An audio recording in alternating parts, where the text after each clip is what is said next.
In this sport, you don't wait for judges to decide your fate. TenexToken puts you in control. Stake instantly, speculate discreetly, and keep your moves private. TenexToken. Play smart, play discreet.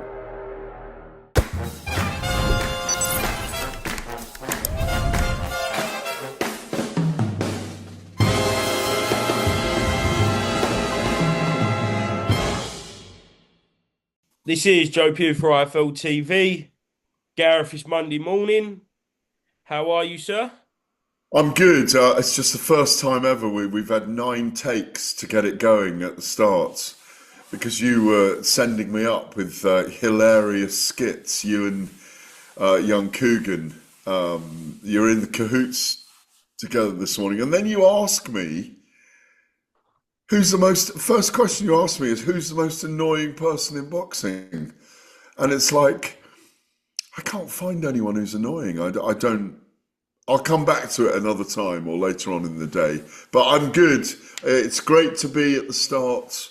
Great fun at the weekend in Leeds at the Ice Arena with BKB 47, Bare Knuckle, Paulie Malignaggi back in action 6 years after he'd had his last Bare Knuckle, and a long time since he'd fought before that. So that was brilliant fun. And oh my God. Is that a microphone, or are you just pleased to see me, Coogan? This is carnage this morning. Do you know who's the most annoying person in boxing is now Coogan Cassius. All right, we'll put that one in. We'll give you that one. We'll give you that one. I'll bet you weren't expecting this when you clicked on your Zoom this morning, was you? Well, no, my eyes are hurting right now. Right, Gareth. Right, so we've now established Kieran Cassius is the most annoying man in boxing. By a long way. By a long way. We'll take that. We'll take that. Yeah, sorry. Just as you were saying, Gareth, Malignaggi, good John. You're gone, aren't you? Oh my word! Yeah, but the viewers can't see what's going on the other side, behind the screen or behind the scenes. This is classic behind the scenes. Yeah, Malignaggi boxed really brilliantly. I mean, you saw what he paid for, what he paid with for it. You know, a crack down his head that required a massive number of stitches. You know, it was almost like a map of the north of England.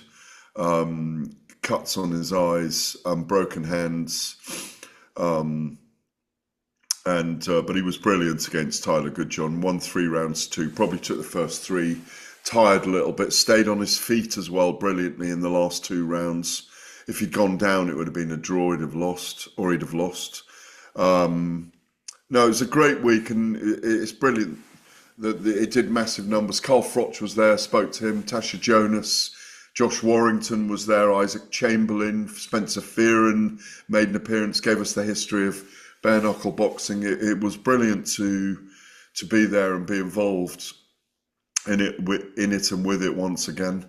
It's only going to get bigger and stronger, and you know, some of the YouTube channels were there as well. We've got to get you guys there, by the way. I know you were there, worked at Lyddard and Conway on Friday night at the York Hall. That looked amazing as well, by the way. Great event. Looked like it was a complete buzz and a great fight. And well done, George Lyddard. Really pleased for him. He talked the talk last week and he walked the walk. And so, but I've got to say a couple of words on a couple of people who really impressed me up in Leeds. Marco Martignac's now a 2-weight BKB bare knuckle boxing world champion. And a 4-weight world champion overall, beating Dan Podmore. Brilliant fighters they both are. Scott McHugh, the local fighter, who's another Leeds warrior, being knocked down in the first round, then coming back in the second to beat Joe Fitzpatrick. And a guy called Ryan Gibbs, who started the main card, who's in his 30s now. He broke his neck 10 years ago in a car accident. And they said he'd never box again. He's a brilliant boxer. And he fought a guy called Chris Carroll at super middleweight. He's about 6'2", Ryan Gibbs. He was absolutely brilliant. And I can see him going a long way. But what an incredible story that he was 10 years out of the sport. They said he'd never even walk again when he broke his neck in the car accident. And, Chris Carroll's an absolute animal in fighting, and it was a brilliant event. Amari Grant undefeated.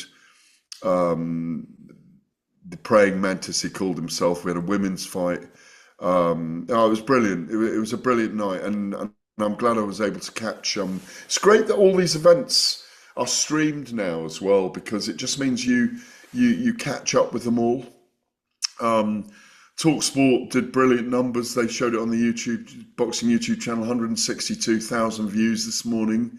The weigh-in kicked off last week. Paulie Malignaggi actually really going at it.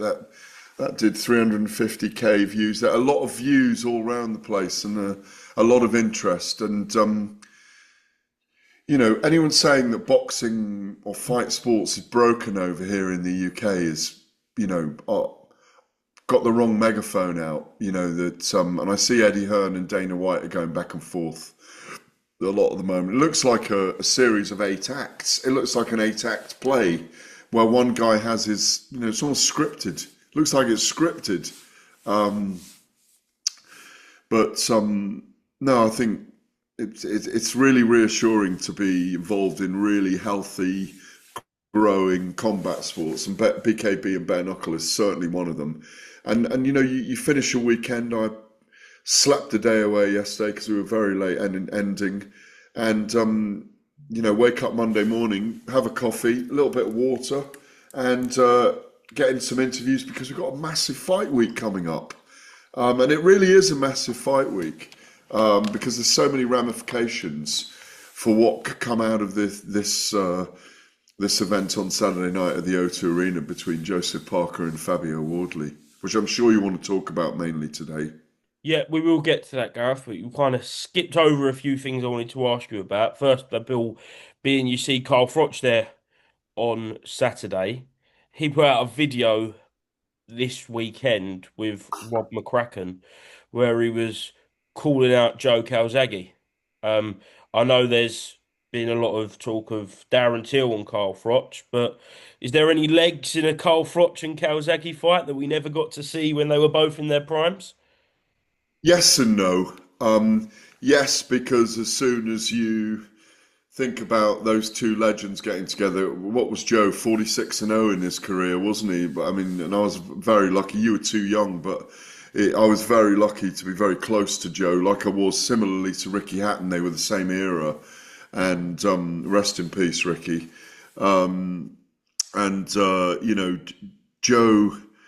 Joe and Carl was the guy chasing a fight with Joe, but Carl wasn't a big enough name at the time because Joe was doing those big fights with Mikhail Kessler and filling out stadiums and going to America to fight Bernard Hopkins and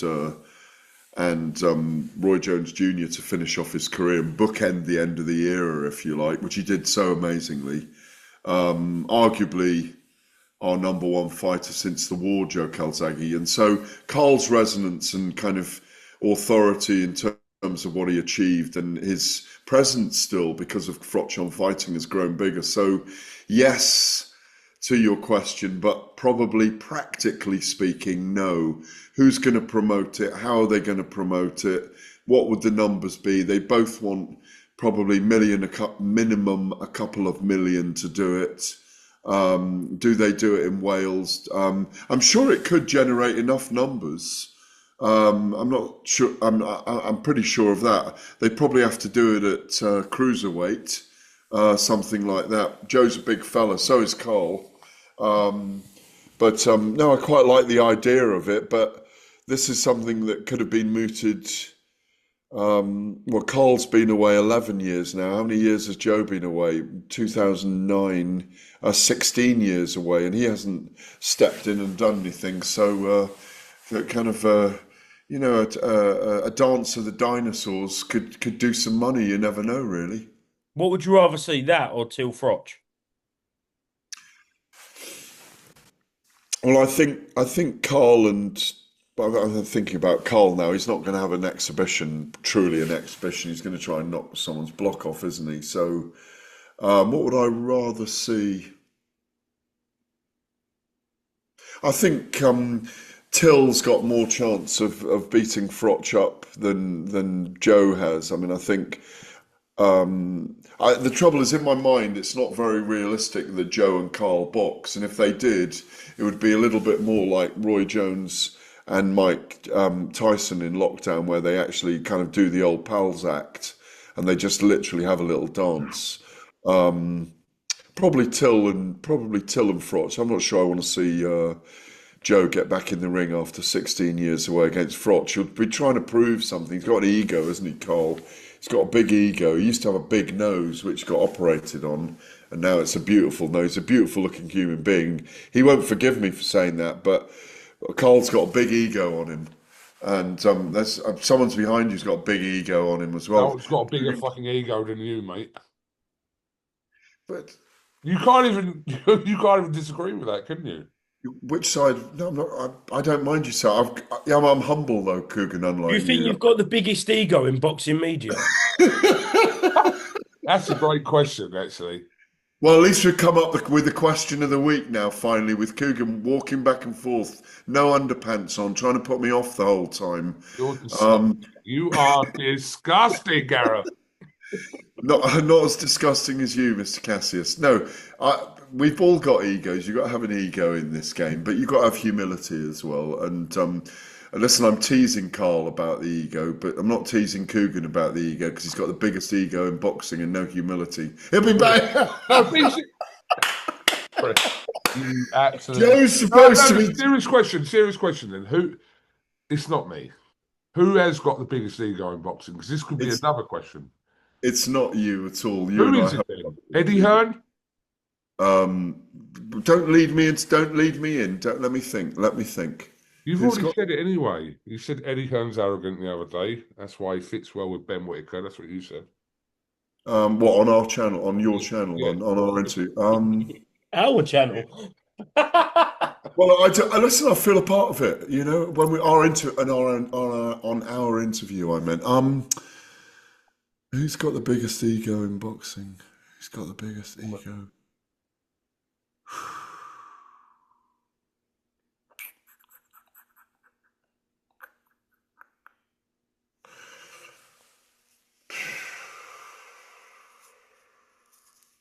God, it needs some thought. It does need some thought. I don't mean it's Have you had your fucking morning coffee, Gareth? Come on, wake up. We've asked you 2 questions. You can't answer them. Right, hang on. Just let me go.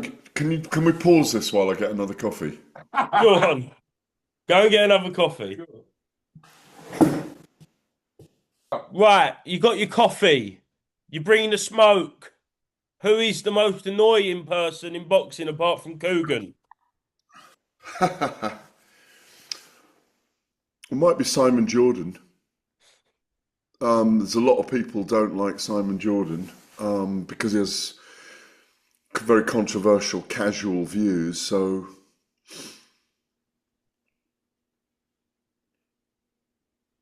What do you mean by he has casual views?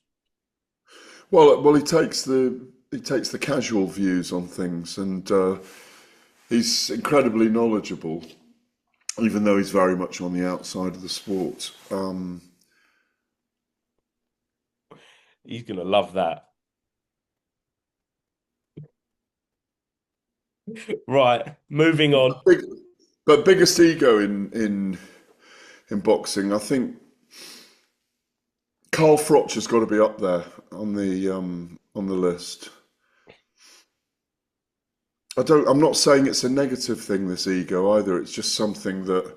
See, I don't see ego as a particularly negative quality. I think you need an ego to be an elite level boxer. Yeah, I agree. But you know, and you go back to Latin. Ego means I am. It means I exist. I am. I'm a force. I breathe.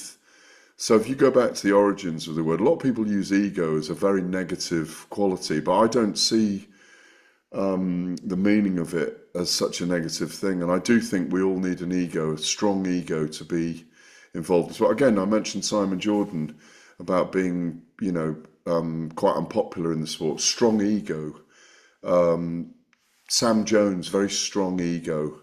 Eddie, very strong ego. But there's characters around the sport with a strong ego, and we need them all. We need all. John Fisher, strong ego. He needed a strong ego to get him back from Australia. I saw all that over the weekend. Well, Gareth, I was actually going to ask you about that because I swear to God this is true. We done an interview with Big John last night, and all the comments were that you grassed him up to the Australian border force. Well, I would have had we not made up at Canelo Crawford a few weeks ago. I'd have grassed him up. He was very unlucky, I think, because he's not exactly going for work to Australia, which I assume is the reason why he was detained by Border Force and put in a detention hotel. And it was funny though, where his payoff line when Charlotte was there was it was actually I got detained by 4 or 5 birds, and I was in the hotel with it, because she would have been very worried about him, genuinely. I think he was a bit unlucky with that, but maybe he has to get a work visa now to do those things, but it's a sign of his popularity. So very interesting that. What do you think of Simon Jordan proper going in thick with Frank Smith last week? Their beef is not real. I think Simon invented it. Okay, I think he called him a bag carrier originally, didn't he? Eddie's bag carrier or his T-boy. Called him Eddie's underling last week. Yeah, he called him Eddie's underling. Well, you're Coogan Cassius's underling, but you are. It's not an insult. Yeah, of course. It's like his assistant. I mean, look, we all know in the industry when, as I say, Simon's not an insider in sports, but we all know how much work Frank does inside the sport. He's a very, very good operator. He's become a very fine operator. And even though, what is he, in his early 30s now, Frank? 33, maybe, something like that? Early, mid-30s, I'd say, yeah. Yeah, he's been around a good, as far as I can recall now, he's been around that good 14, 15 years on, in the same time that Eddie's risen. I find him an absolute pleasure to deal with. But I think Simon, there's always a little bit of truth in what Simon's saying. And that's why he's so clever at what he does, to give him his props. And he's always gone in hard on Frank because Frank isn't able to defend himself in the same way on the same platforms as Eddie is when they do those Jordan versus Hearn shows on the great Talk Sports at Talk Sport Tower. So it's all a game. I mean, look, I don't. Simon Jordan is good for boxing. He's good for Talk Sport and he's good for boxing. He generates debate. Always being asked, do I get on with him by fans? And obviously we haven't got on very well at times over the boxing, but everyone's got their place in the sport. Everyone's got an opinion on things, but it is a sport of opinions. But what happens is when you say I'm right about this or I'm right about that, you're not always right in the sport. It's all nuanced, and you're right at certain times and you're wrong at others. Even though you know what it's like. It's boxing's very much shifting sands, and it's like when you ask me who's the most unpopular person in boxing, or who's got the biggest ego in boxing. There's very few people that I don't like or get on with in the sport. Even when Big John Fisher fell out with me, it was nice to make up out of the blue all of a sudden in Vegas at Crawford Canelo, because I literally just walked into these 2 giant human beings in a morass of people, and they didn't quite put their arms around me and give me a hug, but suddenly I was smothered by 2 giants saying, "How are you?" And Did you shit yourself, Gareth? No, of course I didn't. Of course I didn't. I'm not like that. I don't have that. I'm not feared of fighters, or because secondly, I don't look for those rows and wars with. If someone has a beef with me, that's fine. It's not a problem. But no, of course I didn't. I've talked about this before. The only time I was a little bit worried was when Dillian was unhappy with me once, and he was texting me late at night. But the thing is, most people in our sport, and you know this, if they've got an issue with you over something, if you front it, if you man up and confront it face on, man to man or man to woman or whoever it is with, then people, there's not many deep, dark, bad souls in our industry. That's why, when you asked me some of these questions this morning, which I wasn't expecting, it's thrown me a little bit because I can't think of people I don't enjoy. That's why I enjoy the industry so much. It's challenging at times, but it's you tell me, it's a great place to be around, isn't it? Oh, of course, of course. I still think it's absolutely fucking mad that you and Simon haven't had a show where you can actually battle it out, and people want to see that. People have wanted to see that for years, Gareth. No, it's true. I'm sure it will happen at some point. But relations are a bit frosty there at the moment. So it's not of my doing. I'd happily sit in a studio with him or on Make it happen. That's what I say. Make it happen. We shall see. We shall see. Right, Eddie and Dana. I think you're probably one of the few British reporters who are kind of best placed to talk about this, where you've had relations with Dana doing in the MMA world and obviously Eddie in the boxing world, like we have. It seemed like there was a lot of respect between the two of them, but then the last, month leading to that video that Dana put out where he kind of just went absolutely hell for leather, feels like that relationship broke down very quickly. I don't think Dana went directly at Eddie, did he? He did. He called him like a 20-year politician. He said he isn't going to do jack shit. He said he's fucking ridiculous. Yeah, he did go quiet in, I think. But didn't Eddie have a go at him first before that happened? Well, Eddie reacted to that, but Okay.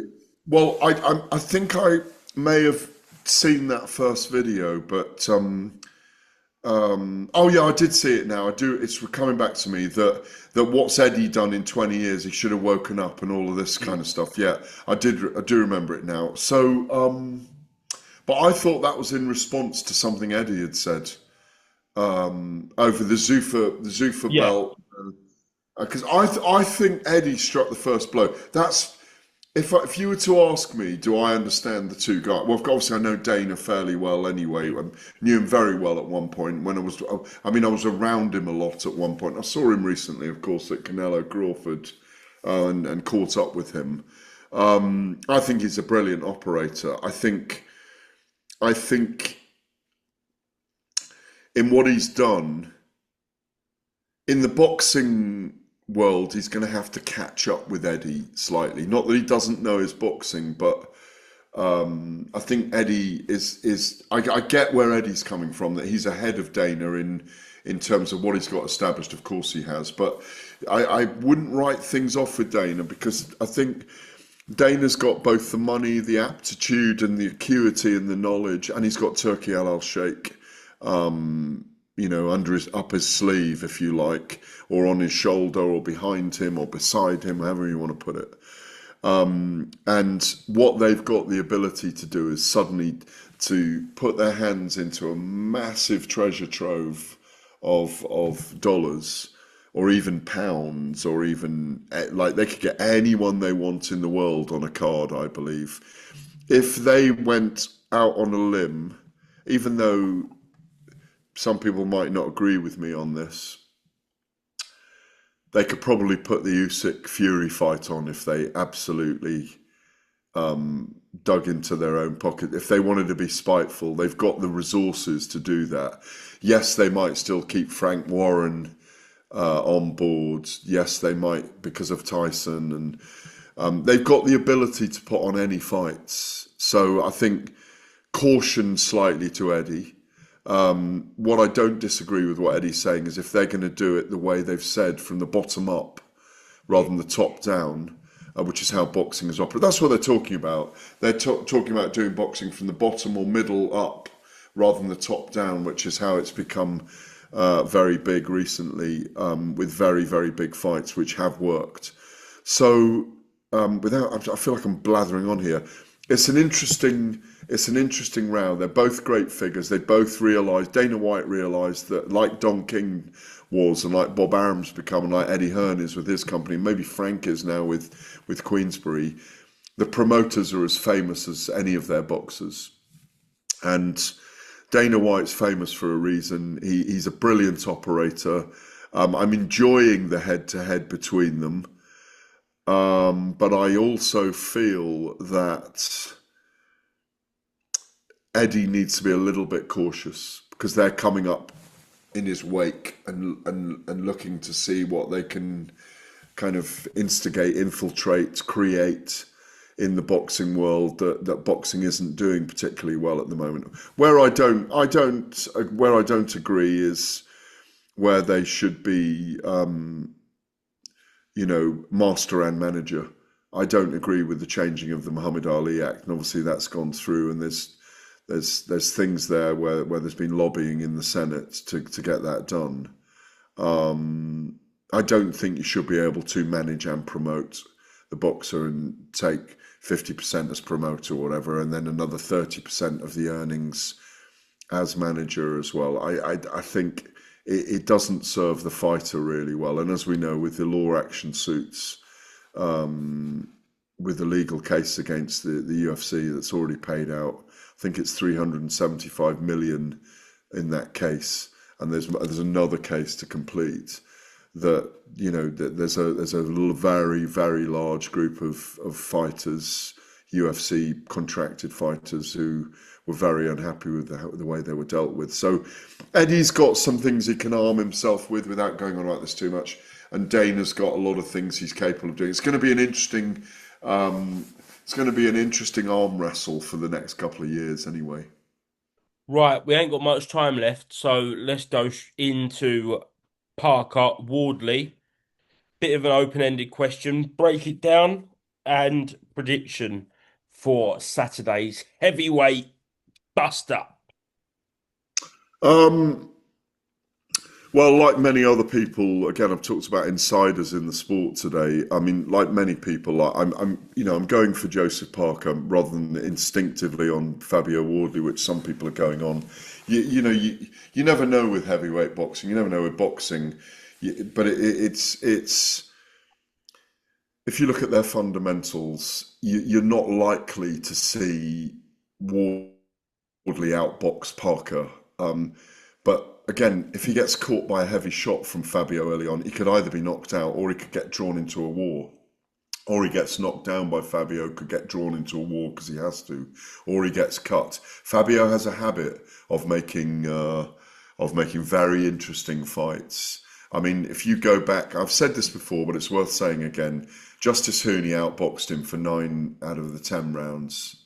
And was so far ahead on the cards. Fabio needed a knockout. He didn't look like he was going hunting for a knockout, but that short right hand that travelled only 8 or 10 inches all the way through the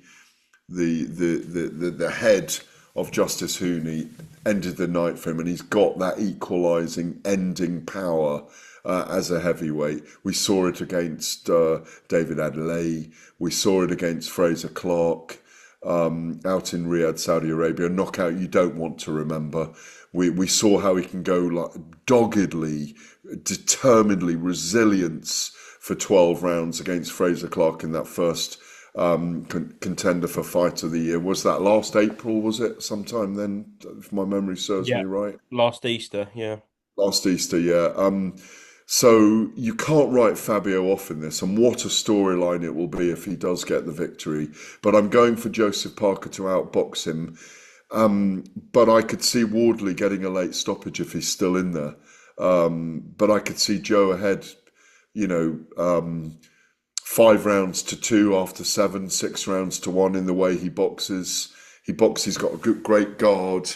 He's got a great 1-2. He's got the overhand right. He's got Andy Lee in his corner. He's a very astute trainer. The battle of the trainers is going to be interesting. Ben Davison and Andy Lee, they're both great young modern trainers. Obviously, you know how much time it is, well documented, and it's well known that I'm close to both trainers and I have the utmost respect for them. They know in the Ben Davison corner, in the Ben Davison Performance Centre, as they prepared for this, that Joseph Parker is the better boxer. So they'll have come up with a strategy. They'll be looking for an opening in the door with every round that he can inch his way closer to Joseph, who'll tie up when they're close, I'm sure. It's a really great prospect. I'm glad we're back at the O2 Arena. I'm trying to think, before I came on air with you, I was trying to think the last time we were at a big one at the O2. Chisora Joyce. Chisora Joyce. Last year, but it's been a while, hasn't it? 16 months. Really looking forward to being there. It's a big fight because there is the carrot of Alexander Usyk at the end of it. Certainly for Joseph Parker, it's a big moment for him. But maybe it's an even bigger moment for Fabio Wardley. This, the two interim titles on the line, and the prospect of fighting the greatest heavyweight of the era so far. So brilliant night, brilliant week. Can't wait for it. Last one, Gareth. I feel like we've been a bit harsh on you. We put you under the cosh today a bit. I do feel a little bit battered around it. Like, how many enemies have I made in the sport today from the questions that you've created? Because there's no one I really dislike in the sport. I don't even dislike Simon Jordan. As I said earlier, and I want to reinforce it, that what he does is good for the sport, generates debate. So yeah, go on. Who's the nicest person in boxing in, Gareth? Who's the nicest person in boxing? Well, I mentioned him just now. Andy Lee is one of those people that springs to mind. Alexander Usyk is one of the nicest people in boxing. Tyson Fury's one of the nicest people in boxing. Spencer Brown's one of the nicest people in boxing. I feel like Frank Warren is at times, given how long I've known him. No, it's not you, Coogan. Don't come over here and put your head in and remind me of you. You're not one of the nicest people in boxing. Yeah. Joe, hang on. Hold on. Hang on, look what I've got for you that you haven't picked up yet. Yeah. You've had that for fucking 3 months. Who's the biggest cunt in boxing? Can I answer it? Go on. Quickly, yeah? Can you read my lips?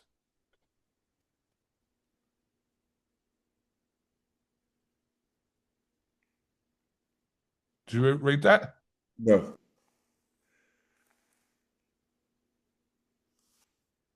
Hang on, this. I saw it was. Hang on. I'll show you a picture. Did you just say... Don't say it, obviously. Bait him out. Yeah, don't bait me out. I've got it here. I hope this isn't going... Oh, stop it, you two. Stop it. Right, Gareth, thank you very much. I can't believe this is going out. It's so random. Always a pleasure. See you this week, guys. Don't get me in trouble, and remember, behave, you two. We're always behaving. We're always behaving. In this sport, you don't wait for judges to decide your fate. TenexToken puts you in control. Stake instantly, speculate discreetly, and keep your moves private. TenexToken. Play smart, play discreet.